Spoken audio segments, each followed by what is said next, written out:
Hello friends, how are you? I hope you are fine. तो हम लोग जो है functional analysis for MSc mathematics की जो सीरीज चला रहे थे, जो चल रही थी, उसमें हम लोग आगे बढ़ते हुए एक और इम्पॉर्टेंट थ्योरम पर बात करेंगे, जिसमें ये बनाक के एग्जाम्पल चल रहे हैं। और उसी के एग्जाम्पल्स में, बनाक के एग्जाम्पल्स के थ्योरम में हम लोग जो है आज एक और थ्योरम देखेंगे, बनाक प्रूफ करना। तो आइए देखते हैं इसे बड़े ध्यान से। आप अगर नॉर्म लीनियर स्पेस और बनाक की डेफिनेशन को नहीं पढ़े हैं तो जाकर के पढ़ लीजिए। नॉर्म लीनियर स्पेस में आपको चार प्रॉपर्टी होती है, फॉलो करानी होती है। और बनाक स्पेस में का मतलब कि उसको नॉर्म लीनियर स्पेस दिखाना होगा और उसके कंप्लीटनेस की प्रॉपर्टी प्रूफ करनी होती है। तो ये दो बातें अगर हम दिखा देते हैं किसी थ्योरम में तो वो आपका बनाक प्रूफ हो जाता है। ठीक है। तो देखिए यहाँ क्या लिखा है कि एक लीनियर स्पेस कोई लिया गया है c of all convergent sequence x बराबर x n with the norm x is equal to supremum x n यन जो है एक से बड़ा या बराबर है, इन्फिनिट से छोटा है, is a norm linear space. देखिए इस थ्योरम में ये खाली नॉर्म लीनियर स्पेस प्रूफ करने के लिए कहा है, तो इसको हम लोग पहले नॉर्म कर लेते हैं। इसके आगे एक थ्योरम्स है जिसमें देखिए क्वेश्चन आपसे ये जरूरी नहीं है, अगर वो एग्जाम में सिर्फ नॉर्म लीनियर स्पेस पूछे तो आप सिर्फ नॉर्म लीनियर स्पेस प्रूफ करके दिखा दीजिए चार प्रॉपर्टी लगा के। लेकिन अगर बनाक शब्द यूज किया तब आप कंप्लीटनेस और नॉर्म दोनों को करेंगे। ठीक है। तो यहाँ पे सिर्फ नॉर्म करा है, इसके आगे एक थ्योरम आएगी जस्ट यही इसी को बनाक का है, तो यहाँ नॉर्म हो जाएगा, तो वहाँ पे सिर्फ कंप्लीटनेस दिखा लेंगे। मगर आपको ये अलग से लिख के इसलिए दिखाया गया है क्योंकि आपसे सिर्फ नॉर्म लीनियर स्पेस भी पूछा जा सकता है। ठीक है। तो हम लोग इस वाले जो नॉर्म है इसको हम लोग क्या दिखाने वाले हैं, norm linear space. Norm linear space आते ही आपके दिमाग में एक बात आ जानी चाहिए, क्या, चार प्रॉपर्टी जो होती है। पहली प्रॉपर्टी क्या होती है कि आप उसी का जो है, जैसे कोई नॉन निगेटिव यानी पॉजिटिव सीक्वेंस लिया आपने, तो देखिए नॉन निगेटिव यानी पॉजिटिव सीक्वेंस का मतलब क्या है, मॉड के अंदर आपने कोई एक्सन जनरल सीक्वेंस लिया जो जीरो से बड़ा या बराबर होगा। पक्का सिंपल है क्योंकि मॉड के अंदर कोई भी नंबर हो जो आपका जीरो से बड़ा या बराबर ही होता है, निगेटिव पॉसिबल ही नहीं है। तो एन जो है आपने एक से बड़ा या बराबर या इन्फिनिट से छोटा लिया। इसी का यहाँ पे ये देखिए, अब जब ये होता है हमें पता है क्योंकि मॉड के अंदर जो भी हो वो जीरो से बड़ा ही बराबर होता है, तो आप उसका अगर ये बड़ा है तो ये बड़ा होगा, सिंपल जी, बड़ा या बराबर होगा। और इसका सुप्रीमम लेंगे वो भी बड़ा या बराबर होगा, इसका मतलब ये पूरा greater than or equal to zero होगा। और जैसे ही ये supremum x n greater than or equal zero होगा, इसका मतलब नॉर्म जो है आपका, देखिए supremum x n greater than or equal zero, इसलिए नॉर्म भी जो है आपका greater than or equal to zero हो गया। ठीक है। तो ये पहली प्रॉपर्टी प्रूफ हो गई। अब दूसरी प्रॉपर्टी में क्या है कि हम लोग अगर norm x is equal to zero ले लें, तो अगर हम norm x equal to zero लेंगे, इसका मतलब कि यहाँ के हिसाब से ये भी इसके बराबर भी जीरो होगा, और इसके बराबर जीरो होने का मतलब कि मॉड एक्सन बराबर जीरो, और मॉड एक्सन का मतलब कि उसका एक्सन क्या है, एक सीक्वेंस है, तो यानी उसका अगर रियल टर्म लिया जाए एक्स वन बराबर जीरो होगा, एक्स टू बराबर जीरो होगा, डॉट डॉट करके जीरो होगा, और इसका मतलब जो है एक्स बराबर यहाँ पे जीरो था। ठीक है। तो ये दूसरी प्रॉपर्टी प्रूफ हो गई। और देखिए इसी को कैसे, अगर एक्स बराबर आप जीरो ले लेंगे तो एक्स वन बराबर एक्स टू बराबर जितने आएंगे वो सब भी जीरो हो गए, इसका मतलब उसके nth टर्म भी मॉड लें या कुछ भी ले जीरो आएगा, और उसका सुप्रीमम भी लेंगे तो जीरो होगा, तो ये होगा तो ये होगा। तो ये दोनों तरफ से देख सकते हैं क्योंकि इफ़ एंड वनली इफ़ है, ये होगा तो ये होगा, ये होगा तो ये होगा। ठीक है, बेसिक चीज़ें हैं। तीसरी प्रॉपर्टी क्या थी कि आप जो है दो एलिमेंट्स लीजिए उस स्पेस का, जिस स्पेस की बात हो रही हो क्वेश्चन में, और उसी के हिसाब से, जैसे मान लीजिए नॉर्म एक्स बराबर सुप्रीमम एक्स एन लिखा हुआ है, तो उसके हिसाब से तो आप दो एलिमेंट का सम का नॉर्म लेंगे, एक्स प्लस वाई का नॉर्म, तो इसका मतलब सुप्रीमम जो लिए हैं x n plus y n का मॉड भी सुप्रीमम ऐसे इसके इक्वल होगा, क्योंकि वो आपको जो नॉर्म दिया गया है उसी के हिसाब से सारे काम करने हैं, ये पहले बता चुके हैं। अब आपको जो ये दोनों का अलग अलग नॉर्म लेंगे तो वो लेस देन आर इक्वल में बदल जाएगा, यही तो तीसरी प्रॉपर्टी है। तो जैसे ही लेस देन आर इक्वल में बदलेगा तो सुप्रीमम एक्सन का वहाँ दिया हुआ है नॉर्म एक्स सुप्रीमम एक्सन के बराबर, और अगर यही वाई एन में हो तो यहाँ वाई आ जाएगा इसका मतलब। तो ये क्या हो गया, ये प्रूफ हो गई तीसरी प्रॉपर्टी कि norm x plus norm y less than or equal to अलग अलग दोनों के नॉर्म के बराबर है। तीसरी प्रॉपर्टी। चौथी प्रॉपर्टी में कोई स्केलर लेके मल्टीप्लाई करना होता है तो आप जो वहाँ पे norm x is equal to supremum x n लिखा हुआ है उसमें एक अल्फ़ा स्केलर ले लीजिए और उसका दोनों में मल्टीप्लाई कर लीजिए। आप जैसे ही अल्फ़ा का मल्टीप्लाई करेंगे दोनों में तो alpha x norm supremum alpha x n हो जाएगा और फिर वो बाहर आएगा अगर तो वो मॉड में चला आएगा और सुप्रीमम एक्स एन हो जाएगा। फिर मॉड अल्फ़ा और ये सुप्रीमम एक्स एन का क्या है, नॉर्म एक्स। हिंस इसका मतलब क्या है कि c is a norm linear space. ठीक है, ये चार प्रॉपर्टी फॉलो कर गया तो इससे ये क्लियर हो गया कि ये जो है नॉर्म लीनियर स्पेस है। देखिए अब यहीं आगे एक थ्योरम है, ये क्या लिखा है कि the linear in space L infinite लिखा हुआ है। क्या लिखा है, linear space L infinite of all bounded sequence. देखिए बाउंडेड कहें या कन्वर्जेंट कहें बात एक ही है ना। बाउंडेड कर रहा है तो कन्वर्जेंट दिखाना है। बाउंडेड का मतलब क्या है, किसी एक पॉइंट्स पर कन्वर्ज करना कन्वर्जेंट का मतलब होता है। इसका मतलब भी उसका सुप्रीमम और इन्फीमम होता है, बाउंड होता है वो। तो x is equal to x n, x बराबर एक्स एन कोई सिक्वेंस है, ठीक है। और विथ द नॉर्म कौन सा लेना है, norm x is equal to supremum x n, n जहाँ पे एक से बड़ा या बराबर है और इनफाइनाइट है, यानी एक भी हो सकता है और उससे बड़ा भी और इनफाइनाइट से छोटा होगा, ठीक है। तो is a norm linear space also बनाक स्पेस। देखिए इसको कहा है बनाक स्पेस प्रूफ करने के लिए, यही वाला नॉर्म हम लोग अभी किए हैं, नॉर्म लीनियर स्पेस। तो अब इसको नॉर्म लीनियर स्पेस अगर बनाक लिख के आ गया तो वो पूरा नॉर्म भी आप प्रूफ करेंगे और कंप्लीटनेस भी अब हम लोग दिखाएंगे। तो देखिए यही यहाँ लिखा हुआ कि norm linear space as above, यानी जो पीछे हमने देखा है सेम यही नॉर्म का जो है, जब नॉर्म लीनियर स्पेस देख लिए तो यहाँ अलग से देखने की क्या मतलब। तो वो अगर आपसे अलग से पूछता है सिर्फ नॉर्म लीनियर स्पेस तो चार प्रॉपर्टी दिखाइए, और अगर बनाक पूछ देता है तो नॉर्म लीनियर स्पेस भी दिखाइए और उसके कंप्लीटनेस को भी दिखाइए। तो यहाँ पे हम लोग अब क्या दिखाएंगे, कंप्लीटनेस। लेकिन कंप्लीटनेस, हाँ अब कंप्लीटनेस की डिफिनेशन अगर आपको याद हो तो ठीक है, नहीं तो बता रहे हैं। देखिए कंप्लीटनेस का मतलब क्या होता है कि आप उसमें जिस लीनियर स्पेस की बात कर रहे हैं, यहाँ लीनियर स्पेस जो लिया गया इससे पहले हम लोगों ने प्रूफ किया है एल पी के लिए, इससे पहले हम लोगों ने अलग अलग नॉर्म लीनियर स्पेस के लिए प्रूफ किया हुआ है। तो यहाँ पे जो है ये नॉर्म लेकर के एल इनफाइनाइट में प्रूफ करना है, ठीक है। तो ये ज़रूरी नहीं है, नॉर्म चेंज करके भी एल इनफाइनाइट में आ सकता है, आया था इसके पहले भी। तो लीनियर स्पेस, इस लीनियर स्पेस में जैसे एन नॉर्म लीनियर स्पेस हम लोग को डेफिनेशन में लिया गया तो यहाँ एल इनफाइनाइट लीनियर स्पेस है। इसमें हम लोगों को कंप्लीटनेस दिखाना है। कंप्लीटनेस दिखाने का मतलब क्या है कि आप उसमें से एक कॉसी सीक्वेंस लीजिए, उससे एक कॉसी सीक्वेंस बनाइए। कॉसी सीक्वेंस बनाने के बाद उसकी लिमिट को उसके जो है हाँ उसको कन्वर्ज करा के उसी में बिलोंग करा दीजिए जिस नॉर्म लीनियर स्पेस में प्रूफ करना है नॉर्म को, ठीक है। तो यही हम लोग करने वाले हैं। देखिए कैसे, अब सबकी शुरुआत कंप्लीटनेस में यहीं से हो रही है कि हमें एक जो है कॉसी सीक्वेंस की ज़रूरत है। तो कॉसी सीक्वेंस के लिए हम लोग जो भी चीज़ें पढ़ रहे हैं, जनरल पढ़ रहे हैं, तो हमें एक जनरल सीक्वेंस की ज़रूरत होगी। तो let x n be a Cauchy sequence, तो हमने एक जो है एक एक्सन सीक्वेंस ले लिया कॉसी इन, देखिए लिखा है इन एल इनफाइनाइट, यानी एल इनफाइनाइट लीनियर स्पेस में। Since each member of a Cauchy sequence is itself a sequence, इस बात से प्रूफ हो गया, इस बात से क्लियर हो गया कि उसके सारे मेंबर भी कॉसी सीक्वेंस होंगे। तो उसके देखिए यहाँ पे लिखा हुआ है देन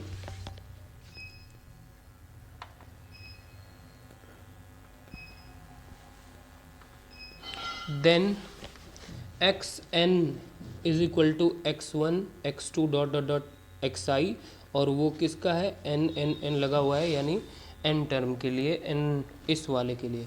ये पहले इससे मैं बता चुका हूँ कि ये जो है डिफरेंशिएट करने के लिए, अलग करने के लिए, क्योंकि कॉसी में दो एलिमेंट लेने होते हैं। तो आप को कैसे पता चलेगा कि आप जो है किसका एलिमेंट ले रहे हैं, तो इसलिए ये सिंबल है। अगर और फिर यहाँ पे देखिए x n minus x m, Cauchy यही कहता है ना कि for each epsilon greater than or equal 0, यानी अपसाइलन कोई बहुत ही स्मॉल पॉजिटिव नंबर है, there exist a positive integer n not belongs to n, यानी एन नॉट कोई एन में बिलोंग करता हुआ है। एम और एन क्या है, उस small n not positive integer से बड़े हैं और आप उन्हीं के, देखिए ये एन वाले सीक्वेंस से, एन टपल्स वाले सीक्वेंस से एक एलिमेंट ले लीजिए और एक यहाँ पर लिखा नहीं है लेकिन m एलिमेंट इसी की तरह xm बराबर x1m x2m dot dot dot करके xi m वाले से एक एलिमेंट लिया है, दोनों का डिफरेंस अपसाइलन से लेस होगा और नॉर्म लीनियर स्पेस की बात हो रही है इसलिए नॉर्म में लगा के, नॉर्म में नॉर्म लगा के आएगा। मॉड में ये डेफिनेशन पहले हम लोग पढ़े थे, ठीक है। तो ये norm xn minus xm less than epsilon कहाँ से पूरी बात समझ में आई होगी, इससे पहले वीडियो में आप देखेंगे अगर तो और अच्छा समझ में आएगा क्योंकि उसमें मैंने पूरा ये सीक्वेंस वगैरह बना के कई सारे थ्योरम में बताया, सबका वही रिपीटेशन इसमें हो रहा है, ठीक है। तो वो चीज़ें मैं यहाँ अगर फिर से रिपीट करूँ तो आपका होगा टाइम वेस्ट और वीडियो होगी लंबी, तो कोई मतलब नहीं है। लगभग 2-3 थ्योरम इससे पहले जो गई हैं जिसमें 50% जो चीज़ें हो रही हैं वो कॉमनली हो रही हैं, ठीक है। तो पीछे से देखते आएंगे तो आपको अच्छे से फील होगा। तो xn माइनस xm जो है लेस देन अपसाइलन नॉर्म में होगा क्योंकि ये कॉची सीक्वेंस की डिफिनीशन के हिसाब से नॉर्म में है। अब ये जो है जो नॉर्म में आया है, ध्यान से समझिएगा, उसको मॉड में अगर करें तो नॉर्म जो पहले हम लोगों को दिया गया है, ये अगर कोई x नॉर्म में है तो उसका सुप्रीमम xn मॉड में होगा।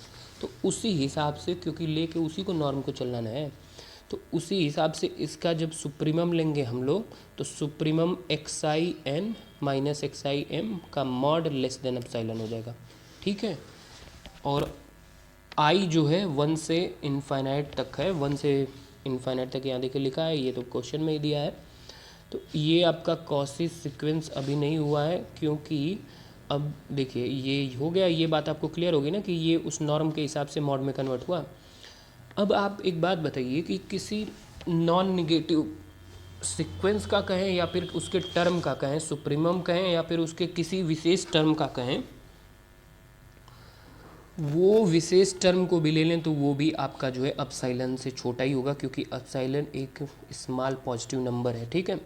तो इसका मतलब यहाँ से सुप्रीमम भी हट जाएगा और ये मॉड xi के n minus xi m less than epsilon हो जाएगा, ठीक। तो ये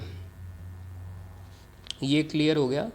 ये क्या है, कॉची सीक्वेंस की डिफिनेशन जो हम लोग बीएससी वगैरह में पढ़ते आए हैं, ठीक है। तो यहाँ देखिए दिस शोज दैट, ये दिखा रहा है कि for each fix I the sequence xin, यही लिए थे ना, यानी आई टर्म जो सीक्वेंस का है is a Cauchy sequence in are, यानी रियल नंबर में ये सीक्वेंस है, ठीक है। सिंस कैपिटल आर, देखिए अगर यही कॉम्प्लेक्स लिख के है तो आप सी लिख देंगे, ठीक है। Since R is a complete, चूँकि हम जानते हैं कि आर कंप्लीट है क्योंकि पहले एक थ्योरम का स्टेटमेंट है 2-3 वीडियो पहले, आप उसको देखिएगा, उसमें अगर याद ना हो तो या फिर वो स्टेटमेंट याद हो तो अच्छी बात है कि रियल नंबर को वहाँ पे एक थ्योरम में कंप्लीट प्रूफ कर दिया गया है रियल कॉम्प्लेक्स को, तो वो ज़रूरत के हिसाब से हम लोग डायरेक्ट लिख सकते हैं। तो since R is a complete it must converge to R, इसका मतलब कंप्लीट है, इसका मतलब कि वो आर को कन्वर्ज करेगी और कन्वर्ज करने का मतलब क्या है कि उसी के आईएथ टर्म का जब आप लिमिट लेंगे तो वही आ जाएगा, उसी का आई वाला टर्म, ठीक है।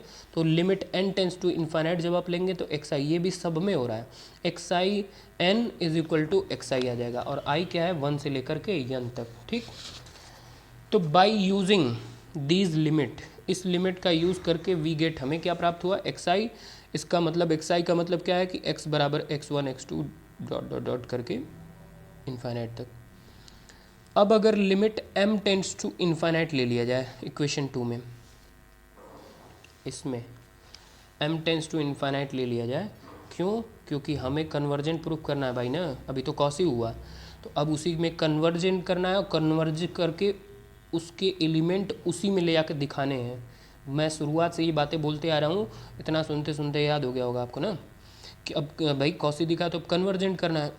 तो देखिए let m tends to infinite जब लेंगे इन 2 में, इस 2 वाले इक्वेशन में, तो कन्वर्जन की डिफिनीशन, अरे वो जैसे ही m टेंस टू इन्फाइनाइट लेंगे तो ये वाला जो है इसका ये एक विशेष टर्म पर कन्वर्ज कर जाएगा और वो विशेष टर्म वही होगा xi, क्योंकि xi है तो xi आ जाएगा। और ये डिफरेंस है कॉसी और कन्वर्जेंट में। देखिए कॉसी उसी के 2 एलिमेंट्स को लेकर के लेस देन एप्सिलॉन होता है और यहाँ कन्वर्जेंट उसका एक एलिमेंट लेकर के सीक्वेंस का और उसके एक जो है विशेष लिमिट लेने पे जो आया हुआ है उसके डिफरेंस लेस देन एप्सिलॉन होता है। ये सारे में हो रहा है, ठीक है। तो जैसे ही ये होगा x i n minus x i less than epsilon for all n is greater than or equal to n not. तो जब आप इसका जब आप इसका देखेंगे सुप्रीमम लेकर के, तो सुप्रीमम अब क्यों लेंगे, क्योंकि हमें देखिए वो सुप्रीमम यहाँ लिया हुआ है, ठीक है। तो supremum x i n minus x i less than epsilon, जैसे ही आप इसका सुप्रीमम लेंगे तो ये कन्वर्ज करने लगेगा, टेंड्स करने लगेगा जीरो पे, और इसका नॉर्म जो है एक्स एन माइनस एक्स का अप्रोच करेगा किस पे, जीरो पे, और एन किस पे अप्रोच कर रहा है, इनफाइनाइट पे, ठीक है। ये डेफिनेशन में है कंप्लीट की। अब हमें क्या दिखाना है, ये कन्वर्जेंट यहाँ से प्रूव हो गया, लेकिन we have to show that, हमें क्या दिखाना है कि जो x है वो उसी में बिलोंग कर रहा है, किस लीनियर स्पेस में, जिसमें लीनियर स्पेस में जिसमें एल इनफाइनाइट लिया गया है उसमें बिलोंग कर रहा है, and x n converges to x in L infinite, और एक्स एन जो सीक्वेंस है वो कन्वर्ज कर रहा है x में जो एल इनफाइनाइट में है।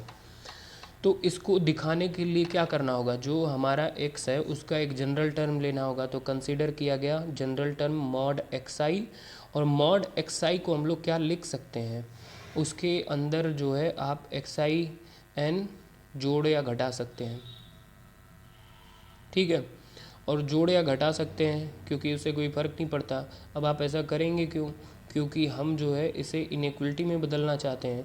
बदलना क्यों चाहते हैं, बदलने की वजह ये है कि हमके यहाँ से उसी में बिलोंग करता हुआ दिखाना है, तो उसके लिए कुछ विशेष ज़रूरतें हैं। देखिए जैसे यहाँ पे जैसे एक्स आई में हमने एक्स आई के पावर, अरे पावर नहीं है, ये एन सीक्वेंस वाले का टर्म है, तो जोड़ घटा दिया, तो जैसे ही इनका अलग अलग मॉड देंगे यहाँ पे inequality less than or equal में बदल जाएगा। ये अरे नॉर्म लीनियर स्पेस की थर्ड प्रॉपर्टी है।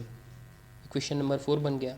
सिंस एक्स आई एन, यानी जो एक्स आई है वो आईएथ टर्म वाला एन वाले सीक्वेंस का ये जो टर्म है, is a convergent sequence of a real number for each fixed I, it is bounded. अब ये बाउंडेड चूँकि है, क्यों बाउंडेड है, क्योंकि भाई इससे पहले जो है हम लोग देख चुके हैं कि कन्वर्जेंट दिखा चुके हैं, वहाँ से हमें बाउंडेड क्लियर हो गया। अब हमें प्रूफ करना मेन यही है कि हमें उसके एलिमेंट्स जो एक्स आई ये बिलोंग करते हुए उसमें दिखा देने हैं कि ये उसी में है, यही हमारा टारगेट है। तो आप बाउंडेड का मतलब कि वो जो है किसी कांस्टेंट के बराबर है, यही मतलब होता है ना, क्योंकि वो एक किसी कांस्टेंट से मतलब कांस्टेंट से काफ़ी पास में है, कांस्टेंट के ही बराबर है सीधा कहूँ तो। बाउंड का मतलब यही होता है, या कन्वर्जेंट का। तो hence x i n is equal to k for all n. तो आप जब उसका मैक्स लेंगे, मैक्स क्यों लिया गया भाई, सुप्रीमम है ना, तो mod x i minus x i n is equal to m, और वो जो है ये एम क्या है, अपसाइलन से बड़ा है, for all n n is equal to 1 2 dot dot dot in n not. Then implies that, इसका मतलब जो ये मॉड एक्स आई है और ये आप जो देख रहे हैं ये, इसको आपने क्या माना है यहाँ के, तो के माना है, तो अगर इसका अलग से के निकाल करके इधर भेजा जाए तो देखिए एम प्लस के हो जाएगा कि नहीं, ठीक है। एम प्लस के फॉर ऑल आई फ्रॉम 3 4, क्या ये 3 4, ठीक है। इन 3 4 के हिसाब से क्लियर हो गया यहाँ पे कि जो एक्स आई है वो